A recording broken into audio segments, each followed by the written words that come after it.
사람은 누구나 이 땅에 태어나서 육체적으로 한 번 죽게 되어 있습니다. 놀라운 이적들을 많이 행했던 하나님의 사람 엘리사도 이제 그의 사역을 마치고 죽을 때가 되었습니다. 그런데 성경은 그냥 엘리사가 죽을 때가 되었다라고 하지 않고 죽을 병이 들렸다라고 표현합니다. 당시 엘리사의 나이가 80세가 넘었기에 또 구약학자 가운데에 아마 노안으로 임종을 맞이한 것이 아닌가 그렇게 보기도 합니다. 아무튼 능력의 선지자가 죽을 병에 들었다는 것 우리에게 시사하는 바가 있습니다.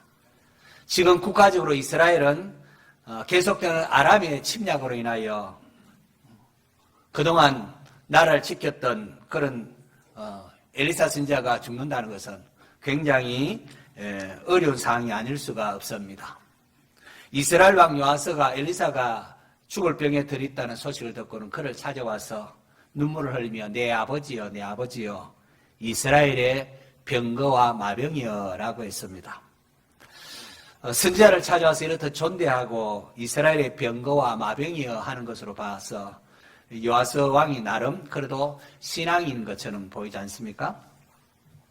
엘리사는 왕에게 활과 화살을 가져오라 하고는 활을 잡자 왕의 손 위에 자기의 손을 이렇게 안수하고는 동쪽 창을 열고 쏘라고 합니다. 왕이 활을 쏘자 엘리사가 왕에게 그 의미를 설명합니다. 이는 여호와를 위한 구원의 화살, 곧 아람에 대한 구원의 화살이니 왕이 아람 사람을 멸절하도록 아벡에서 치리이다. 그렇게 합니다. 아람의 침략으로 인하여 참 힘들어하고 있는 이스라엘 왕에게는 이보다 기쁘고 반가운 소식이 어디 있겠습니까? 야, 우리가 치다니 하면서 기뻐하는 소식입니다. 엘리사는 곧이어 요아스 왕에게 화살을 집으라고 합니다. 화살을 집자 땅을 이렇게 치라고 합니다. 이에 왕이 화살 잡고는 쿵쿵쿵 3번을 치고는 그칩니다. 그러자 하나님 사람 엘리사가 노를 바라면서 만약 5번 그렇게 쳤더라면은 아람을 진멸하게 쳤을 터인데 이제는 왕이 아람을 3번만 치게 될 것이다 라고 말합니다. 지금 임종을 앞두고 있는 죽음을 앞둔 엘리사가 나라를 생각하면서 왜 그렇게 했느냐 안타깝게 노를 바라는 모습을 보면서 개인적으로 참 많은 도전을 받습니다. 죽을 때까지 이렇게 나를 사랑했구나 하는 것을 느낍니다. 자, 이후의 역사가 어떻게 흘러가는지 열왕기하 13장 25절. 자, 스크린 보고 같이 한번 읽어볼까요? 시작.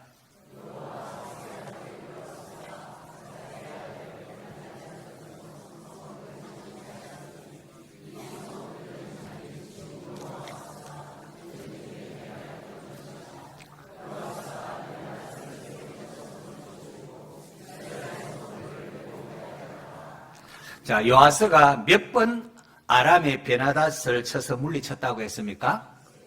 몇 번요? 3번.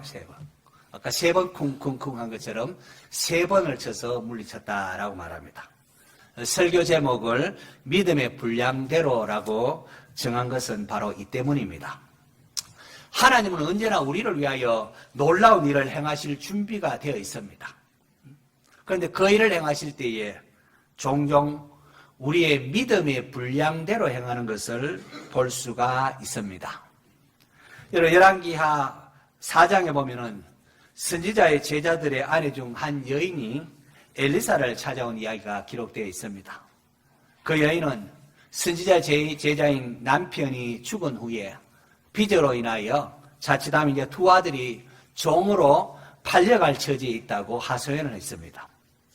엘리사에게 하소연하는 여인에게 내 집에 무엇이 있는가 물어보니까 우리 집에는 뭐 기름 한 그릇 그게 전부입니다 라고 말하자 이웃에게 빈 그릇을 빌려오너라. 조금 빌리지 말고 많이 빌려라고 합니다. 그리고는 문을 닫고 빌린 그릇에 기름을 부어 차는 대로 옮겨 놓으라 그렇게 합니다. 놀랍게도 이웃에게 빌려온 빈 그릇에 기름을 부으니까 자기에 있는 기름을 부으니까 계속해서 기름을 찾습니다. 언제까지 찹니까? 다른 그릇이 없나이다 라고 하니까 기름이 거쳤더라 그렇게 말합니다. 요아스 왕이 3번 화살을 친 것과 선지생도의 아내가 이웃에게 빌린 그릇의 양만큼 이렇게 기름이 찬 것. 결국은 그들의 믿음의 분량대로 하나님께서 역사하심을 나타내는 겁니다. 사람은 믿는 만큼 행하는 법 아니겠습니까? 하나님께서 복을 주시는데 그 하나님의 복을 받는 손을 우리가 믿음이라 그렇게 하나님 복 주시 그 무엇으로 받느냐? 사람은 육신의 손으로 받지만은 믿음으로 하나님의 복을 받는다는 겁니다. 믿음으로 구원을 받고 믿음으로 하나님 주시는 복을 받아서 누립니다. 출애굽한 이스라엘 백성들을 보십시오. 그들이 가데스 바네아 바로 가나안을 목전에 뒀을 때에 이제 하나님께서 이제 가나안을 이제 들어가 차지하면 되는데 12명의 정탐꾼이 파송되어서 어디로 올라가면 좋을까를 이렇게 정탐을 합니다. 그런데 10명의 정탐꾼은 우리는 능히 올라가서 그 백성을 치지 못하겠습니다. 그들 우리보다 강합니다. 그 아낙 자손들이 있는데 우리는 거기 비하면 메뚜기 같습니다. 우리는 가나안에 들어갈 수 없습니다. 그렇게 했습니다. 가나안은 하나님께서 이스라엘 백성에게 약속한 땅인데 10명의 정탐꾼은 믿음이 없었습니다. 그리고 10명의 정탐꾼의 말에 출애굽 1세들 모두 다 큰일 났다고 이제는 우리가 들어갈 수 없다고 하면서 믿음이 없이 그렇게 해서 결국은 그들은 가나안에 들어가지를 못했습니다. 오직 여호수아와 갈렙만 하나님 우리를 기뻐하시면은 우리로 가나안 땅을 차지하게 하실 것이다. 저들은 우리의 밥이다. 두려워하지 말라. 그렇게 외쳤던 믿음으로 반응했던 여호수아와 갈렙만이 가나안 땅에 들어가서 차지할 수가 있었습니다. 시편 81편에 보시면은 나는 너를 애굽 땅에서 인도하여 낸 여호와 내 하나님이니 내 입을 크게 열라 내가 채우리라 하였으나 내 백성이 내 소리를 듣지 아니하며 이스라엘이 나를 원하지 아니하였도다. 그러므로 내가 그의 마음을 완악한 대로 버려두어 그의 임의대로 행하게 하였노라 라고 했습니다. 하나님께서 입을 조금 열지 말고 크게 열라. 왜? 내가 많이 여느 만큼 채워줄 테니까 크게 열라고 했는데 이스라엘이 그렇게 반응하지를 못했습니다. 하나님은 우리가 입을 크게 여는 만큼 채워주시는 믿음의 분량대로 채워주시는 분이시라는 거죠. 예수님께서 공생애 생활하는 가운데에 백부장의 하인의 병을 고쳐주실 때에 내 믿은 대로 될지어다 라고 하시며 고쳐주셨습니다. 혈류증 앓는 여인이 예수님 뒤로 와서 옷을 움켜쥐었을 때도 주님은 그녀를 향하여 딸아 내 믿음이 너를 구원하리라. 주님이 은혜를 고쳐주시는데도 불구하고 여인을 칭찬하시면서 내 믿음이 너를 구원하였으니 평안히 가라. 내 병에서 놓여 건강할지어다 라고 합니다. 가나안 여인의 귀신 들린 그 딸을 고칠 때도 여자여 내 믿음이 크도다. 내 소원대로 되리라 하시니 그때로부터 그의 딸이 나으니라 라고 했습니다. 예수님께서는 어떤 경우에는 그냥 불쌍히 여기서 은혜를 베푸시기도 하시지만 또 어떤 경우에는 믿음을 요구하십니다. 믿음을 보자라고 하십니다. 오늘 저와 여러분은 어떠한 모습으로 하나님 앞에 기도하고 있고 어떠한 모습으로 지금 하나님을 예배하고 있습니까? 하나님 나라를 향한 갈망과 몸부림이 있기를 원합니다. 하나님 은혜 주셔야 합니다 하면서 믿음으로 하나님께 반응하셔야 됩니다. 우리 인생에 정말 하나님 앞에 세움받고자 하는 그런 갈망하는 마음이 있어야 되고 하나님을 향한 믿음이 있어야 합니다.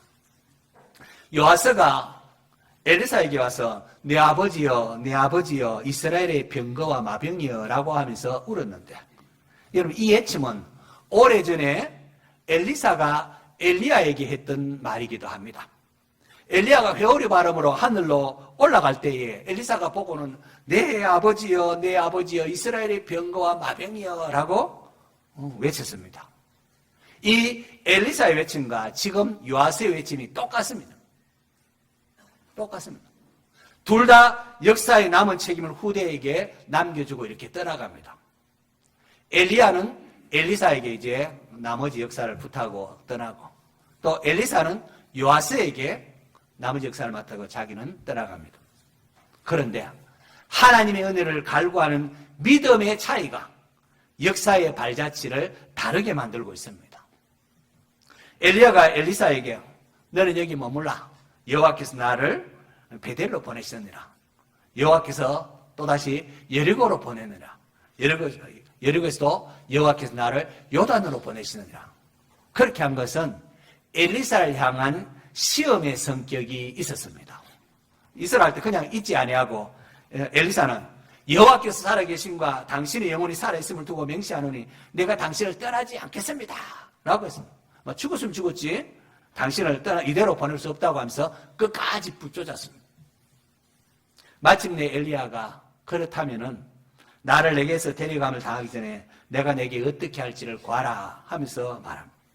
그때 엘리사는 당신의 성령이 하시는 역사가 갑절이나 내게 있게 하소서 크게 구했습니다. 크게 구했습니다. 엘리사는 풍전등화에 처한 암울한 이스라엘을 지키고 보호할 길은 오직 성령의 역사하신 뿐임을 알았습니다. 그렇게만 죽기 살기로 엘리야를 따라갔고 하나님의 은혜를 갈구한 겁니다. 당신 하는 역사가 갑절에 내게 있기 원하니라 했습니다. 그 결과 하나님께서는 엘리사를 통하여 수많은 이적들을 베푸시고 이스라엘을 위기 가운데서 지켜주시는 역사를 이루었습니다. 반면 요아스는 어떻습니까? 요아스 역시 하나님 사람 엘리사를 찾아와서 내 아버지여 내 아버지 이스라엘 병거와 마병이 하면서 울었습니다. 그런데 이후에 그가 보여준 모습은 엘리사와는 사뭇 다릅니다. 엘리사가 왕의 손에 안수를 하고 동쪽 창을 열고 화살을 쏘게 하고는 이것은 여호와를 위한 구원의 화살이라고 설명을 했습니다. 그리고는 화살을 잡게 하고는 땅을 치라고 합니다. 이건 역시 이스라엘 요아스를 향한 일종의 시험의 성격을 띠고 있습니다. 자, 그런데 그때 요아스는 어떻게 반응합니까? 이것이 아람을 쳐서 멸절하게 하는 구원의 화살이라고 했음에도 요아스는 그냥 통통통 세 번 치고는 그쳤습니다. 이게 구원의 화살이라면 아람부터 구원할 수 있는 그런 화살이라고 한다면 어떻게 될까요? 요아스는 간절함으로 죽기 살기로 이렇게 땅을 치고 또 쳤어야 하지 않았겠습니까? 성경은 요아스와 엘리사의 모습을 통하여 저와 여러분의 모습을 비추고 있습니다. 우리의 모습은 요아스를 닮았습니까? 엘리사를 닮았습니까? 세월이 얼마나 빨리 흘러가는지요. 언젠가 우리도 하나님 앞에 서야 할 때가 찾아옵니다. 그때까지 어떠한 사람이 되고 어떤 역사의 발자취를 남겨야 하겠습니까? 하나님 우리에게 은혜를 베풀고자 하십니다. 성경은 요아스를 통하여 믿음의 분량대로 역사하시는 하나님을 우리에게 계시하고 있습니다. 엘리사도 마찬가지고. 성도는 세상을 지키는 보루와 같은 존재입니다. 하나님의 은혜가 아니고서는 이 죄악된 세상에서 소금의 역할, 빛의 역할을 감당할 수가 없습니다. 그렇기에 우리도 죽기 살기로 하나님의 은혜를 구한 엘리사처럼 타는 목마름으로 하나님의 은혜를 믿음으로 구할 수 있기를 바랍니다. 제가 이 본문을 묵상하면서 가장 풀기 어려운 것이 있었습니다. 자, 그렇게 죽기 살기로 구한 엘리사가 역사에 남긴 것은 무엇인가 하는 것입니다. 엘리사는 수많은 기적들을 행했습니다. 요단강 물을 갈라가지게 했고 여리고에 열매 맺지 못한 선물을 달게 이렇게 만들어서 열매 맺던 물로 만들어줬고 물이 없어서 전쟁의 위기에 처한 이스라엘과 연합군에게 그런 군대에게 물을 찾도록 해줬습니다. 가난한 선지 생도의 아내에게 빌려온 빈병에 기름이 채워지는 이적도 베풀었고 잉태하지 못한 수냄 여인에게 아들을 낳게 하고 또 그 아들이 죽었을 때에 아들을 다시 살리는 이런 놀라운 기적도 행했습니다. 국에 독이 들어서 먹지 못한다고 큰일 났다고 할 때에 가루를 풀어서 해독을 했고 보리떡 20개 가지고 이 보리떡 20개 가지고 한 장정 4-5명 먹으면 끝나는 그런 음식인데 이 보리떡 20개 가지고 100명이 되는 이런 많은 사람들을 먹이는 소위 구약의 오병이의 역사도 했습니다. 나만 장군의 나병도 치유를 했고 물에 빠진 도끼를 떠오르게 됐고 아람 군대가 둘러섰을 때 그들의 눈을 어둡게 했다가 다시 보게 하는 등등 많은 기적들을 행했습니다. 하지만 엘리사는 이스라엘이 온전히 회복되는 것을 회복되지는 못하는 것을 지켜봐야 했습니다. 회복시키지 못했습니다. 엘리사가 제자를 불러서 기름을 붓게 했던, 제자를 보내서 기름 붓게 했던 예후가 아방과 바알을 숨기는 아방가를 숙청했지만은, 여러분 성경을 보면은 예후가 이와 같이 이스라엘 중에서 바알을 멸하여서나 이스라엘에게 범죄하게 한 느바시 아들 여로보암의 죄, 곧 베델과 단에 있는 금송아지를 섬기는 죄에서는 떠나지 아니하였더라라고 기록하고 있습니다. 그리고 이 예후의 아들, 그렇게 왕이 된 여호아하스는 보면 여호와 보시기에 악을 행하여 이스라엘에게 범죄하게 한 느바시 아들 여로보암의 죄를 따라가고 거기서 떠나지 아니하였으므로, 예후의 아들도 마찬가지라는 거예요. 예후의 아들 여호아스도 마찬가지예요.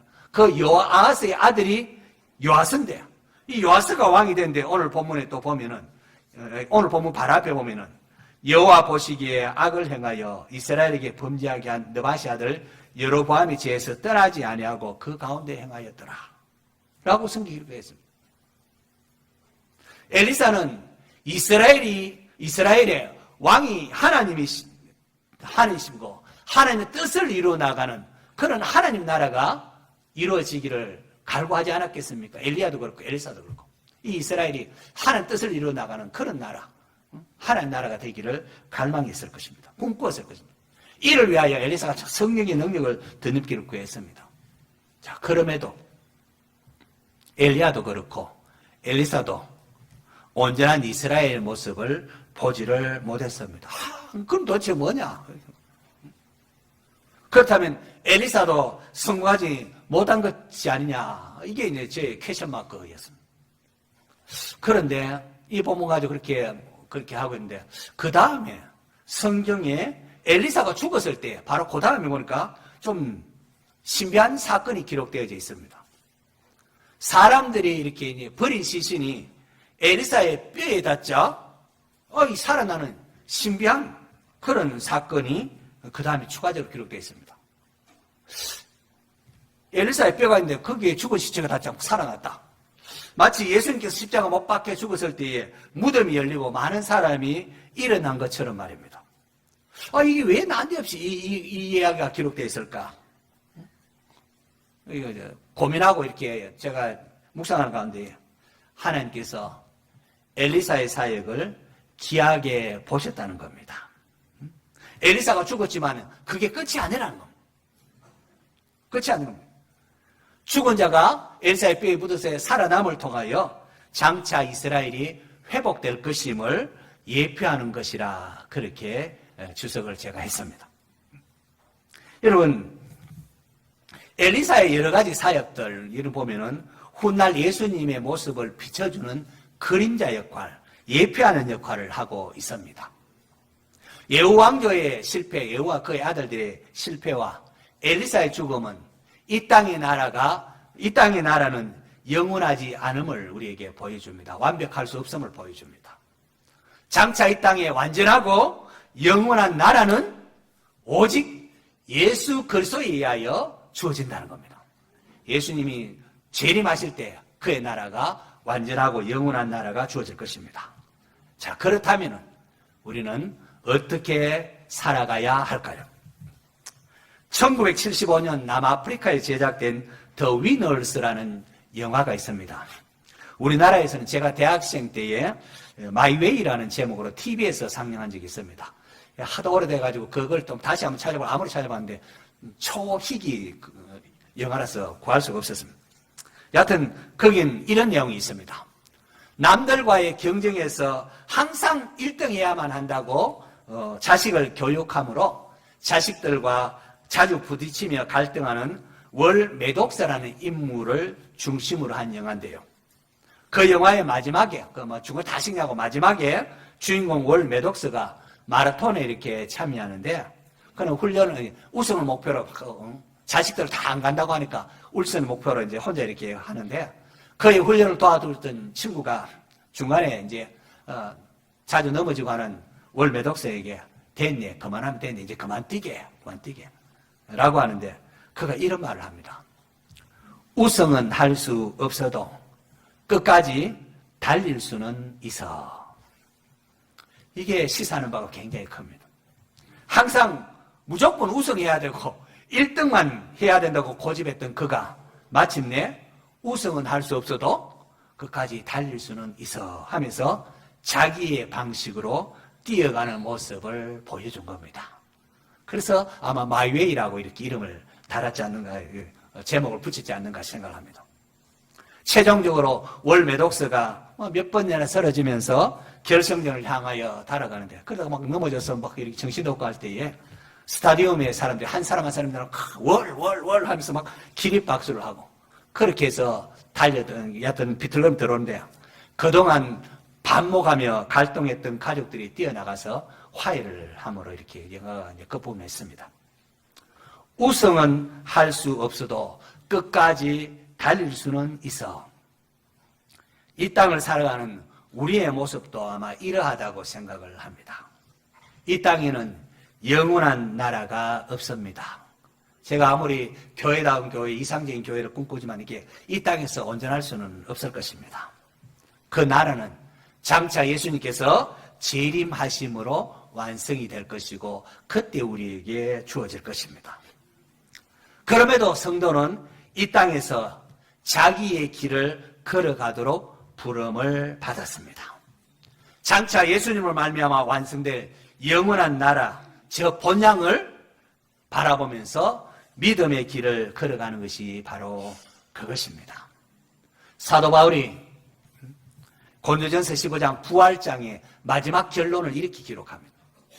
그러므로 내 사랑하는 형제들아, 견실함이 흔들리지 말고 항상 주의 일에 더욱 힘쓰는 자들이 되라. 이는 왜냐하면 너희 수고가 주 안에서 헛되지 않은 줄 알미라. 주님 다시 오실 때까지 우리의 이 땅의 삶도 시험의 성격이 있습니다. 주님께서 주인이 떠나면서 달란트를 이렇게 맡기면서 돌아올 때까지 장사하라고 떠나지 않습니까? 이제 이 종들이 어떠한지 시험의 성격이 우리의 삶에 있습니다. 믿음의 분량대로 역사하시는 하나님을 기억하고 우리 모두 믿음으로 반응할 수 있길 바랍니다. 여러분의 믿음을 통하여 하나님 주시는 복의 물줄기가 가정과 교회 그리고 이 나라에 부어지는 은혜가 있기를 축원합니다.